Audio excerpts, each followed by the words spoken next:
think, especially because of his history of attempting to become a citizen, and because his family is legal, and because he's been a law-abiding citizen, which is the expectation of everyone who lives in this country and has rights. We hope he rules in favor of Pablo. Of course, he could rule in favor of ICE, and then, well, that would be very sad. So that's what we're doing. Hopefully, he can look at the issue as a human, look at him as a human being. In 2010. I actually don't want to comment into the details of the case because I'm not one of the immigration attorneys. I am a staff attorney at the Legal Aid Society in support of Pablo and my colleagues, so I don't know the ins and outs, and I don't want to misspeak. Have you talked to him? How's he feeling? I haven't spoken to him. I'm sure my colleagues have. I can point out my immigration status. Why did you feel like you had to come out today? Sorry? Why did you feel like you had to come out today? Your colleagues are taking the reins. Yes, and we support each other. We support the mission of the Legal Aid Society. We feel it's very important, particularly under this current administration, that people that are trying to seek asylum here or gain legal status here are at least supported by the members of our community, and that's why I'm here today. And I'm sure many of my colleagues will be here today as well. Few of us are here. We banded together with other coalitions just to show our support for Pablo and his family, and just to show that these policies that Trump's administration have put into place are not only destroying families and destroying kids, but we want everyone to know that as New Yorkers, we're not going to stand for this. We're here to support Pablo and everyone else who's in a similar situation to make sure that this doesn't happen again. Once the people stand up, once the people are willing to do whatever it takes to stop these deportations, then I believe ICE will stop. Pablo did nothing morally wrong. Pablo is not a bad person. He did what was best for himself and his family. That is something that everybody does. That is something that police officers do and ICE agents do.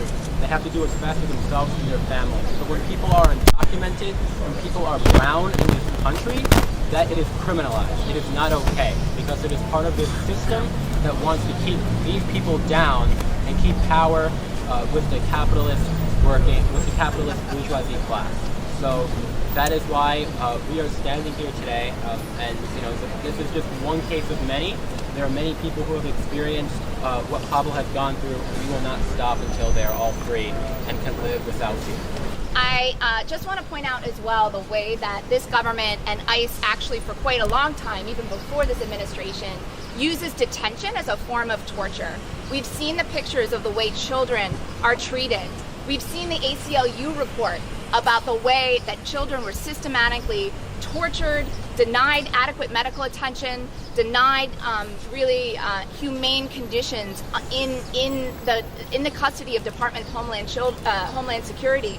If they treat children like that, you know that they treat adults even worse. And detention is used to convince people that they're better off separating from their families, leaving the life behind that they know behind them, and going back to their country. It is a form of torture to get people to voluntarily deport and leave their rights and their loved ones behind. So we are asking the judge here today, John Crotty, to release Pablo so that he can fight his immigration case from the safety of his family, the safety of his community, and the full rights that he has as here in this country, and not be forced to abdicate his rights in order to get out of detention. Right now, there's a hunger strike going on in Massachusetts at a detention center. Over 60 detainees are on hunger strike. And what are they asking for? They're asking for medical attention.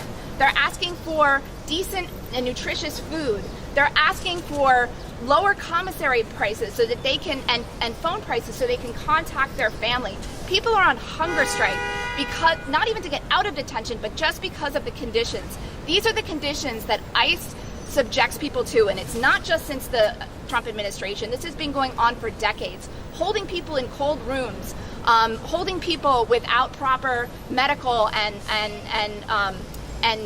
food and things like that. And so therefore, we are asking John, given that these are the conditions, this judge needs to release Pablo so that he can continue to fight his case from the outside, where he has a shot at actually regularizing his status. Hey Trump, what do you say? How many kids did you steal today? Hey Trump, what do you say? How many kids did you steal message to everyone, the media, lawmakers in this country is that we can't allow this to continue. We can't keep having a situation where so many people are living in the shadows, afraid to go buy groceries, to take a stroll in the park, because there are ICE agents in every corner. There are ICE agents in subway stations. There are ICE agents constantly terrorizing our communities. And that must end, because that is what fascism is. We must not allow that to happen in our country, and not on our watch. Abolish ICE, se puede, sí, sí, se puede. Abolish ICE, se puede, sí, sí, se puede. Abolish ICE. There is a reason why ICE opened their detention centers in these parts in New Jersey.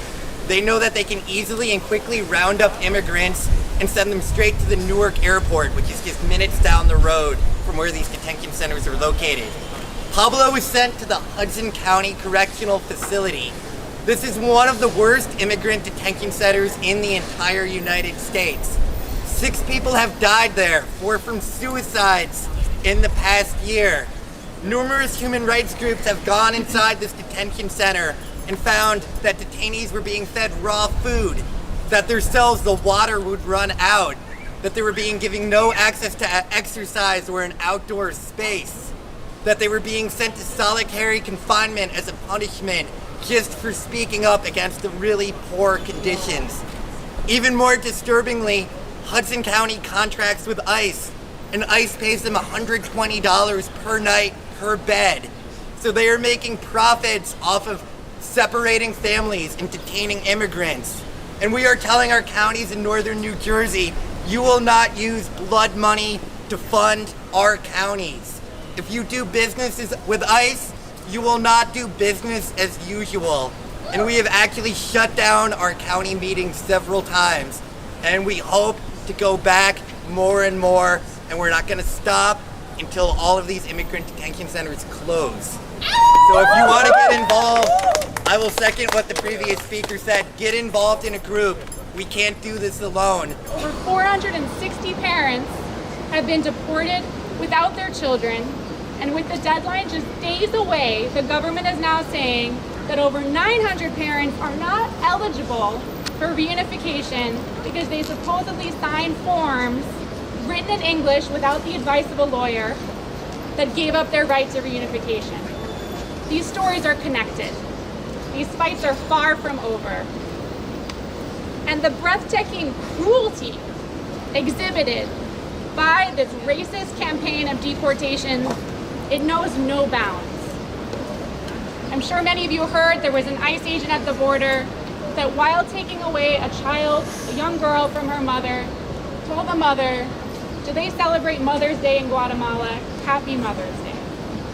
Pablo Villavicencio, whose court date is today, was delivering pizza to the men who called ICE on him. He was bringing them food, and their response was to take away his family. And this last week, there was a report by the Center for, Constitutional and Human Rights that based on 200 interviews, reported extensive physical abuse, sexual abuse, lack of access to clean water, children not allowed to touch each other. These stories are personal to me. They're personal to many of us. My family is descended from Puerto Rico. I have relatives that are the people that this administration does not want here, very clearly. I am a mother. The news of the separated families broke when I had just recently found out I was pregnant. I have a 20-month-old. Every time I put him to bed, I think, as I know many of us do who have kids, I think about all the kids missing their parents. These stories are personal to all of us, and that's why we're here. I'm also a lawyer. I stand in front of a federal courthouse that I once clerked in. And I hope to God that the judge makes the right decision today. And I hope to God that the judge, Dana Sabra, makes the right decision when he faces these arguments that parents surrendered their rights to reunification. And I hope that the federal courts continue to be a bulwark between the petty and racist tyranny of this administration and the most vulnerable people among us. But you know what else? The federal courts are not going to save us. You know, they can only do so much. What we need to save us is we need a movement of people. We need the power of bodies in the streets. We need people who never went to a protest to go to a protest. And we need people who went to protests to organize protests. And we need people who never spoke to speak. That's right. And we need the people who have been speaking for longer than anyone else. Thank you very much to all of you. To welcome the new voices and to guide them and to show them the way. That's right. That's what we need. Immigrants are people. No one is illegal. Immigrants are people. No one is illegal. Immigrants are people. No one is illegal. What happened with Pablo was in our backyard. It was in our neighborhood where there is an operating military base. And we said, no. We said, ICE is a punk-ass 15-year-old, right? 15 years old, and we all know how 15-year-olds behave. And so, this gives us a moment, it gives us a weakness, it gives us a crack in the stability of this hegemonic ideology that keeps telling us that security is everything, that security for the bourgeois middle class, that security for white people, that security for citizens is what matters. Is that what matters to us? No, it sounds to me like a punk-ass 15-year-old who thinks he's too big for his britches is going around knocking on doors and swinging things that I don't need to talk about in any further detail. And I think that if we can all remember that this is not something that is as long as U.S. history, even though we've always had problems and inequalities. This is a 15-year-old that does not take very much people power to cut down. So, what are we going to do? We're going to abolish ICE! Abolish ICE! Abolish ICE! Abolish ICE! Abolish ICE! Abolish ICE! Abolish ICE! Abolish ICE! Abolish ICE! Abolish ICE! Abolish ICE! Abolish ICE! Abolish ICE! Fight back! Immigrants are under attack. What do we do? Stand up, fight back! What do we do? Stand up, fight back! What do we do? Stand up, fight back!